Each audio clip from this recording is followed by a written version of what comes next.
Kilarigbo Live TV. And to buttress what I've said so far, well, it is natural to be emotional. But however, if all journalists are emotional about the facts of the society, you will never report. The core value of the journalism is the objectivities. By the time you subject yourself into the facts, you will never bring out the real truth of the matter. You know, sometimes as a lawyer, as a journalist, as a lawyer, I don't allow my emotion to overwhelm me. Sometimes when I get emotional, I say, come on, I look at issues dispassionately and holistically to ensure that, I'm craving for a justice, and that justice must be served. If there are a lot of issues, when people are familiar with the terrain of the coroner, they will know that questions are meant to be asked. When asking questions, I've seen a fact that somebody left his naming ceremony in the night and went to another family to kill that person. But while trying to escape from the scene, the man screamed his name. His wife, upon the hearing of that name, his wife came out. But he saw the back view, the man at the back view of the man running away. Could you believe the man never survived the accident? But the declaratory statement, and the wife said, I saw in the back view. And that is why we want to use this opportunity to say kudos to the organizer of this press conference, and also to assure the members of the public that justice will surely be served. Yeah. To all the modernization movement, let's try to be calm. Mohbad for justice. Justice for Mohbad. Mohbad for justice. Justice for Mohbad. Just let's be calm. Personally, what happened today, I remain unshakable. I'm not moved. I'm a woman. If I allow the woman being a man, to take place, I will be crying a lot.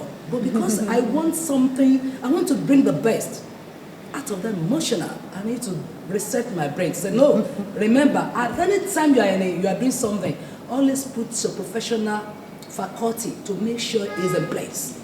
But if you allow the emotion to overwhelm you, we will never get to where we're going. Just like the example of the cases I cited.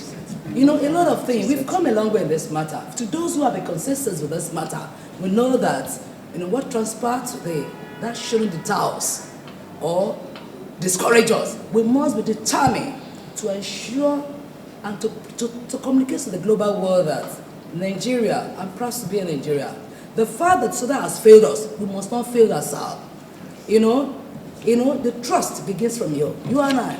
But people feel that the fact that they can do something, of course, you too must join the caucus. No, you can tell them, you can preach your own word and say, no, as far as I'm concerned, when things go wrong, I don't go wrong with it. And that's my philosophy about life.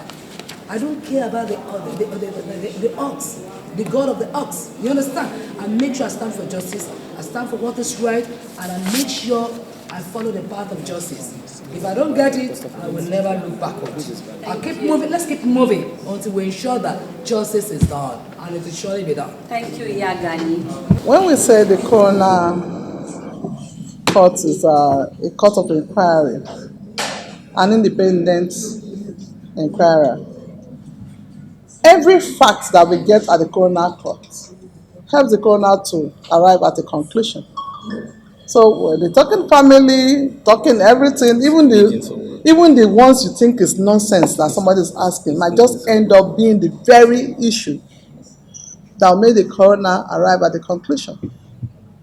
Okay, look at today's matter. I remember somebody saying, oh, you cannot be asking questions about character. The coroner court, anything, you can ask anything.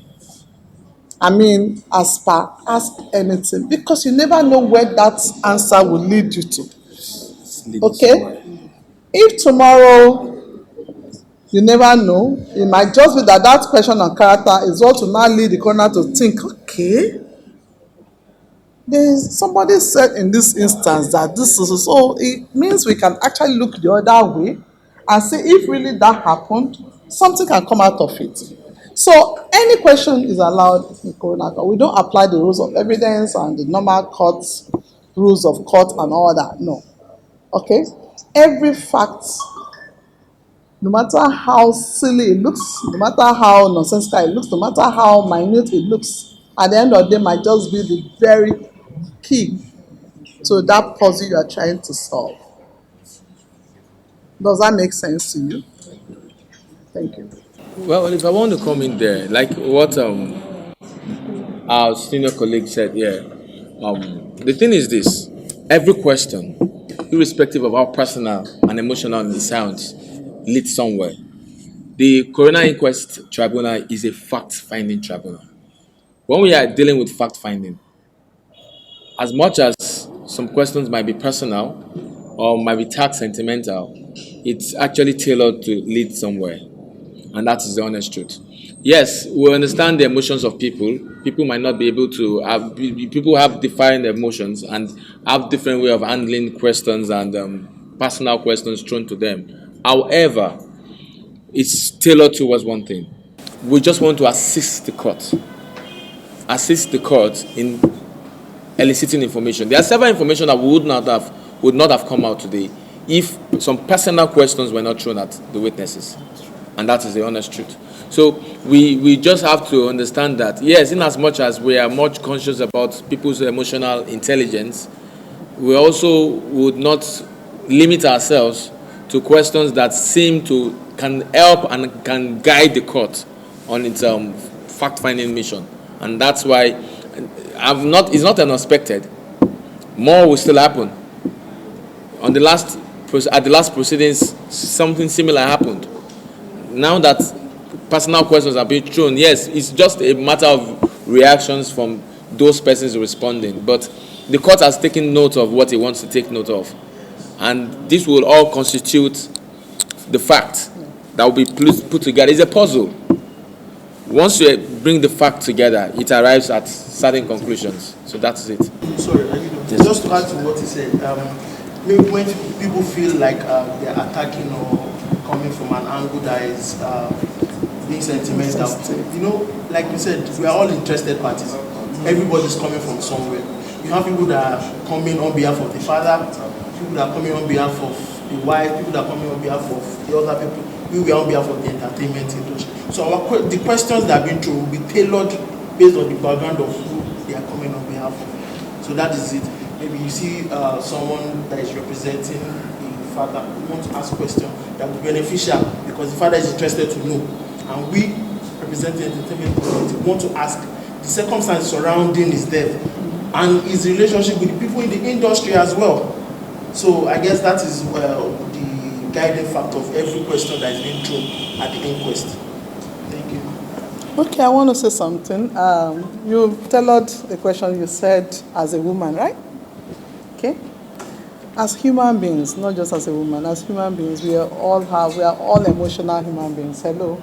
Very well. There's a way a question or somebody says something, somebody gets emotional. Even the judge will get emotional. Likewise, the lawyers in court, likewise the audience, right? You can't say a woman who is bereaved, crying and talking from that very emotional stance, and the humanity in you will still be human. No. The humanity in you will speak at that time.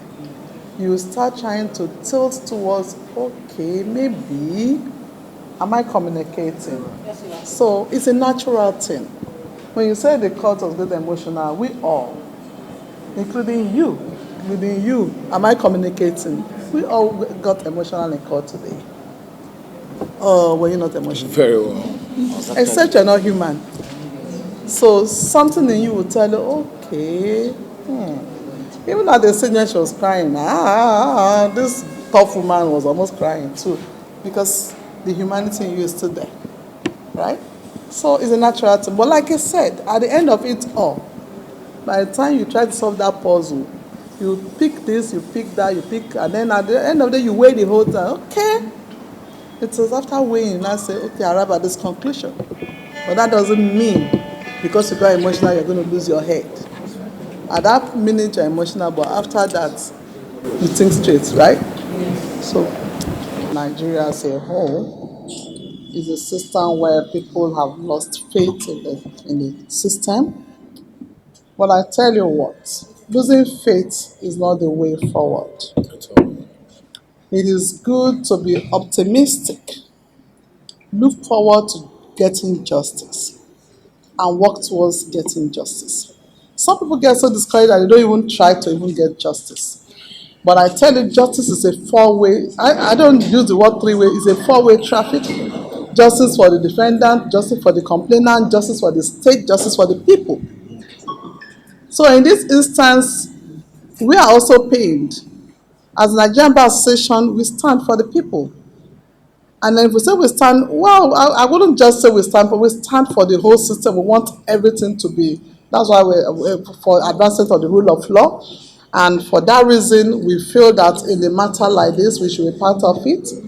We should be an interested party because Mohbad today is dead. It could be anybody tomorrow. What goes around comes around. If we say because we have lost faith in the system, we don't pursue justice, then we are making a big mistake. We still have to pursue justice anyhow. Now, let me give you an example.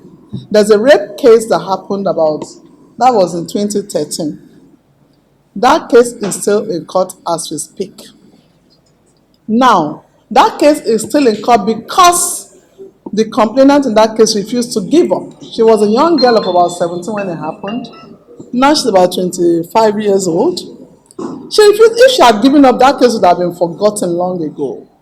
We came into that case about 5 years down the line. We came by it. How? We were in court, and then the magistrate looked at us and said, please come on, we need you to help this particular, victim and all that. And then we took up the matter. We had gone even up to ECOWAS court and back to the Nigerian system. Why? Because there were some failures in the system. And ECOWAS referred us back to the Nigerian system. Now ensure that the ministry does what is needful. So I tell you, you don't give up on justice. You don't compromise justice. If you want justice, if you stick to justice, you will eventually get it. It might take a long while, but you surely get it. Now in Mohbad's case,